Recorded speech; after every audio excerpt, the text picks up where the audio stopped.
Medicine की book जो कि हमारा फोर्थ ईयर का मेन सब्जेक्ट है। डीपीटी में इसके कुछ और वैल्यू है, एमबीबीएस में इसके कुछ और वैल्यू है। अगर डीपीटी के अकॉर्डिंग देखा जाए तो सबसे पहले इसके कंटेंट देखने पड़ेंगे हमें। ये इसके कंटेंट हैं। कंटेंट में जो सिलेबस में मेन टॉपिक्स आ रहे हैं वो हमारे पास है रेस्पिरेटरी, कार्डियोवास्कुलर, जिसमें कार्डियक और वास्कुलर सिस्टम है। सिलेबस के अंदर दोनों सेपरेट है पर बुक के अंदर कंबाइन है। नेक्स्ट हमारे पास आता है रीनल डिजीजेस।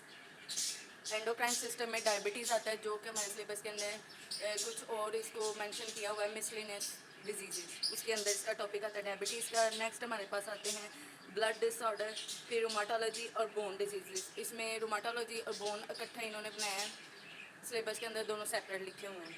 न्यूरोलॉजिकल डिजीज़ हैं, उसके अंदर हमारा ब्रेन और स्पाइनल कॉर्ड की डिजीज़ सारी कवर हो जाएगी। और जो एंड पे एक टॉपिक रह जाता है वो है हमारे पास स्किन का। तो स्किन को एज अ शॉर्ट क्वेश्चन या एमसीक्यूज के करना है। शॉर्ट क्वेश्चन भी अभी तक इसका कोई इतना नहीं आया हुआ, सिर्फ एमसीक्यूज के लिए आता है, वो भी एक या दो, और वो भी कभी कभी नहीं होते। जो इसके स्किन का टॉपिक है वो आप जो चीज पीटी फिजिकल थेरेपी है ना, वन सब्जेक्ट है जो सा फोर्थ ईयर का, उसके अंदर जो से सब्जेक्ट है, नहीं नहीं इसमें नहीं आता, ये किसी और में आता, वो मैं आपको देख कर बता देती हूँ। ठहरें, स्किन का टॉपिक है वो आप मोस्टली ना जो उसके पॉइंट्स हैं, जो मतलब आप सिलेबस में उसका पॉइंट देखो, जस्ट उसकी डेफिनेशन कर लो, और मोस्टली उसमें से आपने सारे पढ़े हुए हैं माइक्रोबायोलॉजी के अंदर, उसके अंदर सारे टॉपिक डिस्कस हुए हैं। अगर कोई नहीं है तो आप जस्ट उसकी डेफिनेशन ही नोट करोगे, या वो के मतलब क्या उसका उसकी ऐसा कोई मेडिसिन या ट्रीटमेंट कभी भी नहीं आया है पेपर के अंदर। पेपर के अंदर मेन जो आते हैं वो ये टॉपिक आते हैं जो मैंने हाईलाइट किए हुए हैं। आज हम जो स्टार्ट करेंगे, सबसे पहले हमारे पास होगा रेस्पिरेटरी।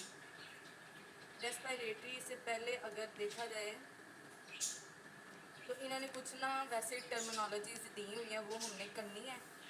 बाकी ये मैंने इस वाले पेज के ऊपर ये पॉइंट हाईलाइट की, ये भी अब अगर आपने हाईलाइट करने हैं तो कर लो।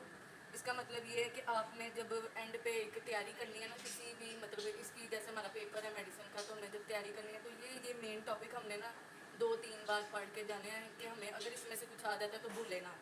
मोस्टली पता ही है कि मेडिसिन के अंदर आते सारे स्नैरियो हैं, तो स्नैरियो में एक छोटा पॉइंट भी अगर आपने नहीं पढ़ा ना तो आप सॉल्व नहीं कर सकते उसको कभी भी। एक छोटे ही पॉइंट से उसका डिफरेंस किया होता है। जैसे एक दो डिजीज़ आपको मोस्टली सेम मिलके हुए, डिफरेंशियल डायग्नोसिस पढ़ा है ना, डी जो हमारी बुक, उसके अंदर दो कंपैरिजन करके बता देते हैं ये चीज़ भी है और ये चीज़ भी है। इसके पेन, जैसे हमें चेस्ट की पेन हो या स्टमक की पेन हो तो फील एक जैसी होती है, पर उसको डिफरेंस करना भी होता है। इसी तरह इसके अंदर जो मेडिसिन के आपने डिफरेंस करना है ना, वो उसके सिम्टम की बेस पे और उसकी डेफिनेशन की बेस पे आता है। मोस्टली आता है सिम्टम और डेफिनेशन पे ही आता है। अगर सिनेरियो आए ना तो उसमें सिम्टम्स आपने, जिसने सिम्टम अच्छे पढ़े हैं ना, साइन सिम्टम्स, उसकी ये मेडिसिन कवर ही कवर है। बाकी जो ट्रीटमेंट है वो आप फार्माकोलॉजी वाला लिख सकते हैं।